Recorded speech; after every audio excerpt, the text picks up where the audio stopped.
el grupo de Bioingeniería y Procesos Sostenibles de la Universidad de Vigo. Estamos en este edificio tan moderno que se llama Thintex, que es el Centro de Investigación Tecnológico e Industrial. Y bueno, los miembros del grupo estamos por aquí. Deciros que es un grupo bastante dinámico y joven, porque solemos recoger muchos alumnos que tienen interés en hacer el TFG con nosotros o estancias de investigación. Y aprovecho ya para, después de deciros en lo que trabajo, cualquier interesado pues que se sienta libre de contactarnos. También me gustaría mencionar una estancia de 2 años y medio que hice en el INL, porque bueno, en el grupo yo llevo 9 años trabajando y durante este tiempo he hecho algunas estancias, pero bueno, de las más importantes es la que hice en el INL, que es un centro de investigación muy grande en Portugal, en Braga. Y bueno, aquí empecé a trabajar con algunos de los procesos de los que os voy a hablar ahora que estoy trabajando ya en Biosur, ¿no? Ya de retorno.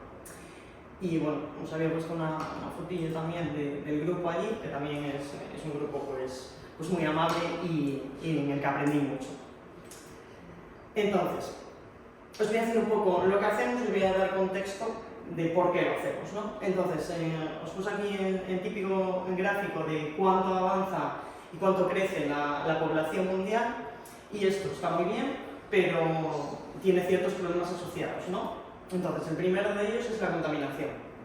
Vemos que tenemos más contaminación, no solo por las actividades humanas, ¿no? Tenemos más tráfico y todo esto, sino también por las actividades industriales, ¿no? Necesitamos más industrias que nos provean todo lo que necesitamos para seguir creciendo. Esto por un lado, tenemos más contaminación con aguas residuales, también acúmulos de residuos sólidos, y también tenemos menos fuentes de energía, ¿no? Somos más y las fuentes de energía son las que son. ¿Por qué? Porque mayoritariamente utilizamos fuentes de energía no renovables. Entre ellas, pues bueno, os pongo aquí el típico gráfico de cómo avanza el déficit de energías no renovables, ¿no? Las más comunes. Y aquí tenéis como una pequeña simulación que encontré en un artículo donde vemos que por vuelta del 2050 ya nos habremos quedado sin gasolina, alrededor del 2060 nos habremos quedado sin gas natural y sobre el 2090 probablemente ya estemos sin carbón. Parece que es muy a la larga, pero bueno, 2090, mi hermana que es del año 2000 llegará a verlo. Entonces sí que es alarmante. Esto lo hemos notado, lo hemos acusado y se ha traducido en que a partir de los años 2010, 2015 sí que se ha incrementado tímidamente la utilización de energías renovables, ¿sí? Esto está bien, pero el inconveniente que tienen la mayoría de las energías, incluso algunas de las renovables, es que su utilización genera subproductos, ¿no? Entre ellos el CO2, que nos hace pues que aumente la temperatura, el efecto invernadero, acidificación de la atmósfera, etcétera, etcétera. Entonces, ¿qué proponemos en nuestro grupo como solución? Y esto es lo que aprendí en el INL, por eso os lo comentaba. Pues proponemos el hidrógeno como fuente de energía renovable. ¿Por qué el hidrógeno? Pues porque pese a ser una molécula muy pequeña, tiene una alta densidad energética, es muy energético y en su utilización no genera subproductos, no genera CO2. Entonces, ganamos, digamos, por las dos partes, ¿sí?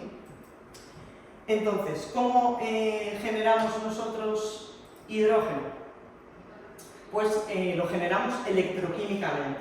¿Cómo? Con la rotura electroquímica del agua. Esto es, añadimos los electrodos a una disolución, los electrodos como aquellos cuando cargamos la batería del coche, ¿sí?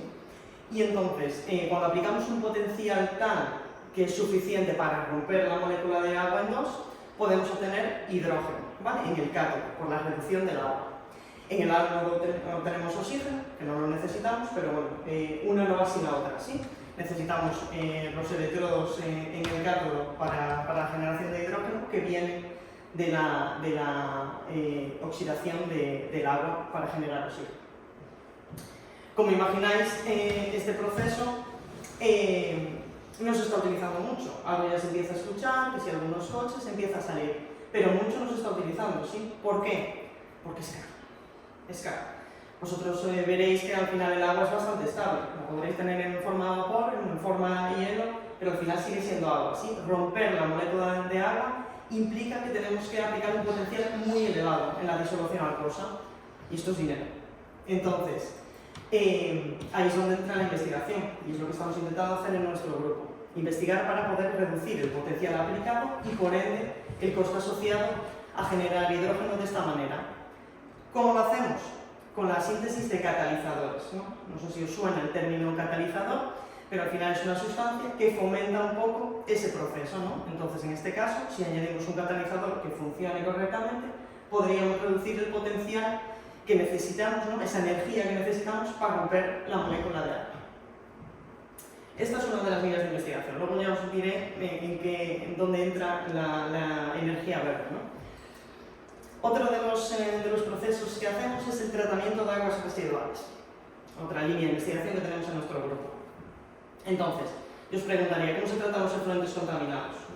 ¿Qué es lo primero que pensáis? Yo al menos pienso en una estación de tratamiento de aguas residuales, ¿no? Y allí, ¿qué es lo que se hace? Pues típicamente se hacen procesos de filtración así muy vasta, muy en el tratamiento primario, y luego se hacen técnicas normalmente de floculación-coagulación, que no es más que añadir unas sales, cambiar un poco las cargas de los contaminantes que allí tenemos para que se vuelvan de la misma carga y se junten y al final por peso podamos separarlos. Y luego mayoritariamente tenemos procesos biológicos.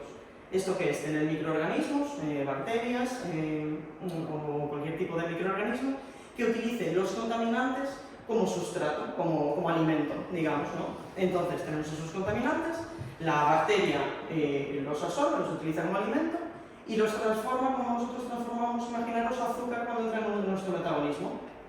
Entonces esta transformación hace que el contaminante cambie, se rompa y por ende pues, la contaminación desaparece.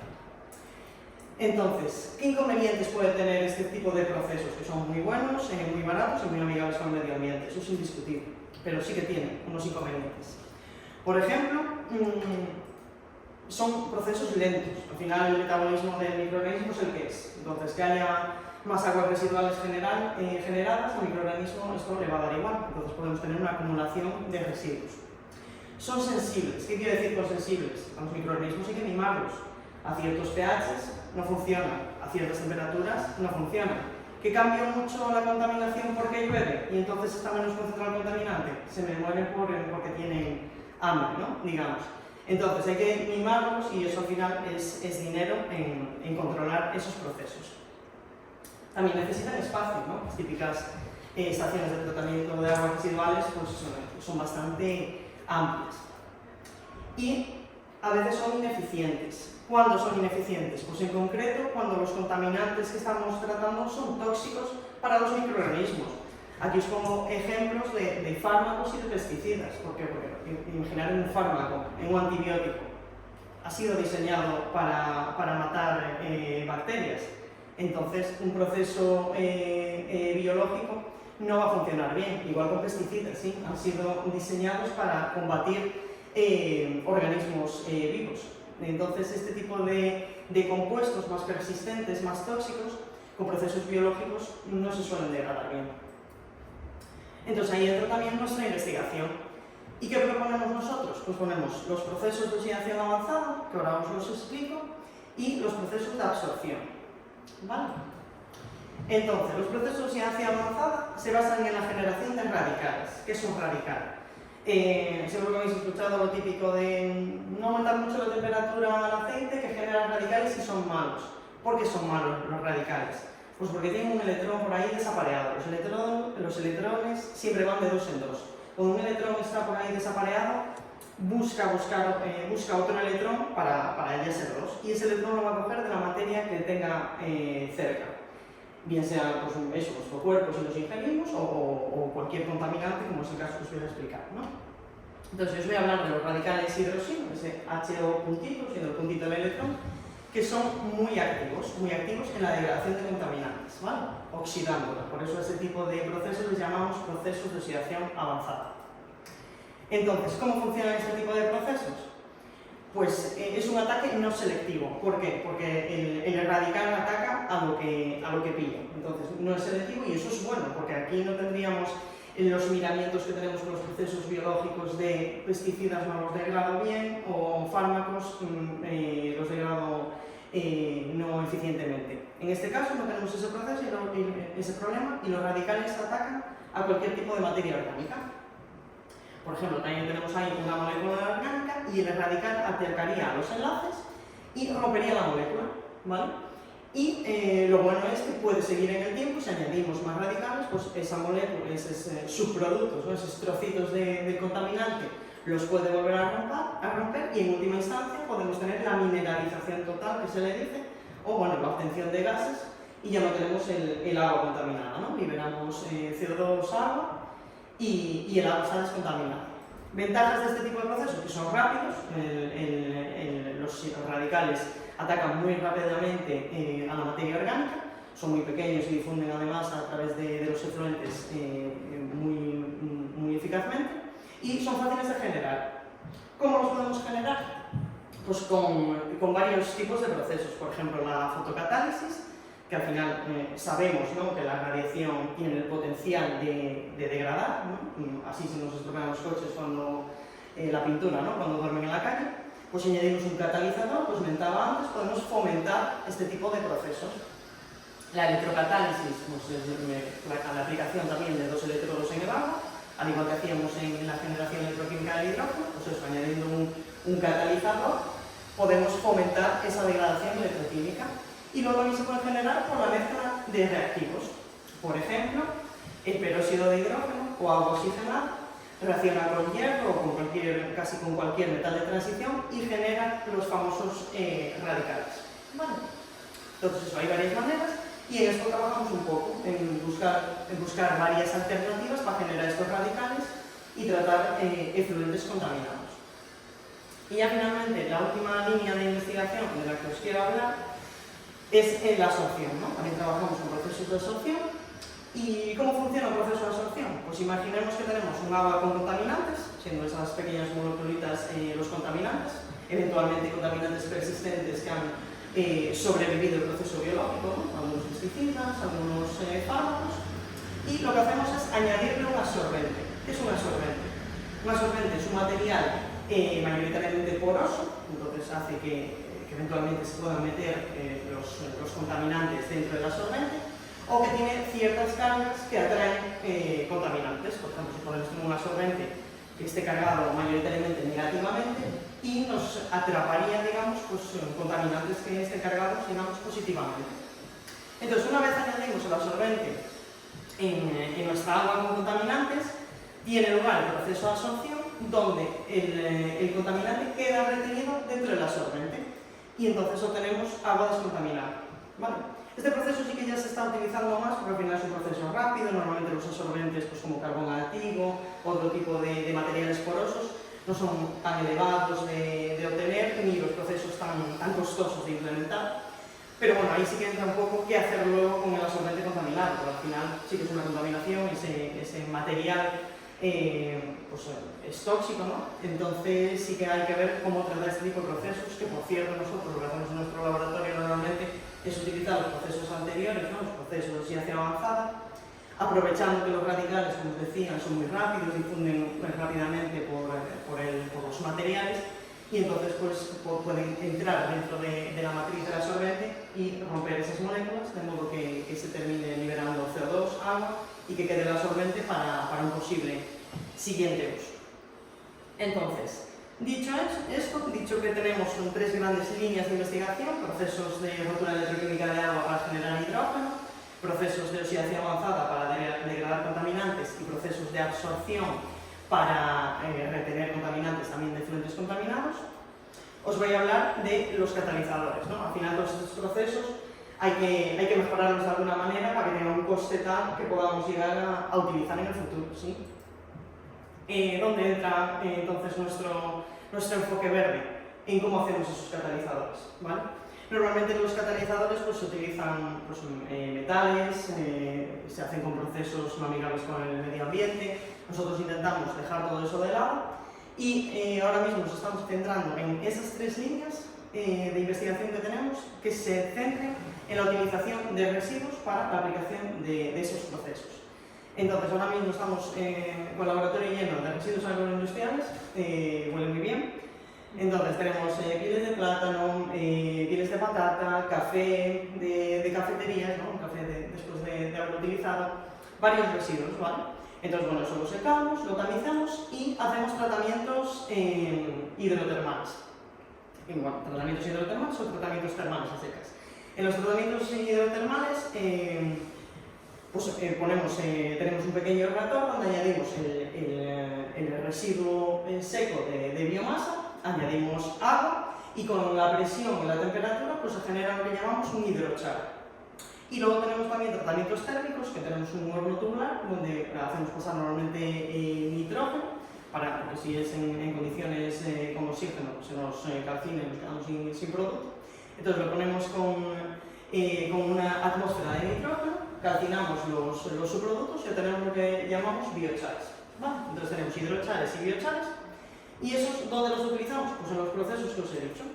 Los utilizamos en la generación electroquímica de hidrógeno. Ponemos esos nuevos materiales en la superficie de los electrodos, los depositamos y entonces vemos que gracias a la adición de estos nuevos compuestos en los electrodos, el potencial que tenemos que aplicar es mucho menor y por ende es más barato generar hidrógeno, ¿vale? Luego también lo utilizamos en los procesos de oxidación avanzada para la generación de oxidantes, bien sea en el radical hidroxilo, que os lo enseñaba antes, como otro tipo de radicales, como el sulfato, que está ahí en la imagen.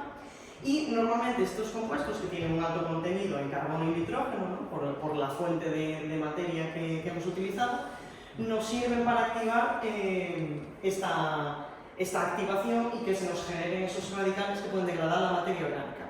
A veces hacemos alguna trampa, no os voy a mentir, y añadimos algún metal, pero intentamos que se ancle de una manera eficiente y estudiamos pues, que no se liberen con los usos, que se puedan reutilizar, etcétera, etcétera. ¿Sí? Y luego los procesos de absorción, pues os enseñaba antes, pues estos materiales normalmente son bastante porosos, tienen una base en carbono y así como el carbono activo es el absorbente universal, pues aquí nos acercamos un poco a ese gran material de referencia, pero sin los costes asociados ni la contaminación que genera la generación del mismo, valga la redundancia.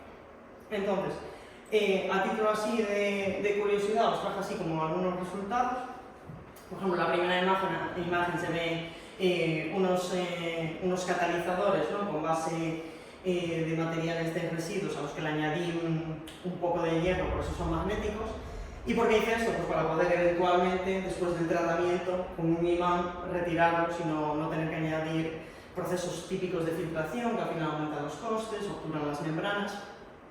Entonces esta era una alternativa, funcionaba muy bien como electrocatalizadores para la generación de los radicales hidroxilo, de pesticidas con ellos, creo recordar. En el vasito lo que se veis flotando es la típica perlita, las típicas piedritas que se ponen a veces con las plantas, y lo que les hice es le añadí catalizadores que fueran fotoactivos, ¿no? Y entonces como al final la intensidad de la radiación es mayor cuanto más cerca esté la fuente de alimentación, ¿no? En Venus los quemaríamos, aquí no los quemamos, ¿no? Al final cuanto más cerca del sol peor. Pues esto igual, ¿no? Cuando yo pongo la lámpara, al final necesito que la lámpara, cuando hago procesos de fotodegradación, necesito que esté lo más cerca posible de mi catalizador para que me lo fotoactive. Entonces, pues dije, esto que flota me viene muy bien, entonces le puse el catalizador ahí a la perlita. Y luego, bueno, por ejemplo, tengo tratado efluentes de colorantes, ¿no? De cualquier industria textil, por ejemplo. También tuvimos un proyecto con una industria vitivinícola y entonces teníamos el residuo de vino después de lavado de las tolvas y tal, y le aplicaba un proceso de fotocatálisis y me quedaba pues, muy bien, muy descontaminado el efluente. Y luego el último que estoy, también por el problema medioambiental, es en añadir catalizadores a plásticos. Esto es polietileno, el típico plástico de las bolsas, ¿no? Por encima las bolsas tienen el agravante que las usamos y las tiramos, entonces la generación es brutal. Y entonces yo lo que propongo es añadir un catalizador para aquellos individuos que no reciclen como debe de ser las bolsas, pues si llegan al medio ambiente, al menos que al tener el fotocatalizador se degrade mucho más rápido, ¿vale? Esta muestra tenía fotocatalizador y esta no, y las dos estuvieron expuestas a radiación. Y bueno, eso es un poco lo que hacemos. Intentamos centrarnos en eso, en un aspecto verde de la investigación y de distintos procesos. Y de lo que sea, pues os dejo aquí mi contacto, mi email y podéis contactarme para lo que sea.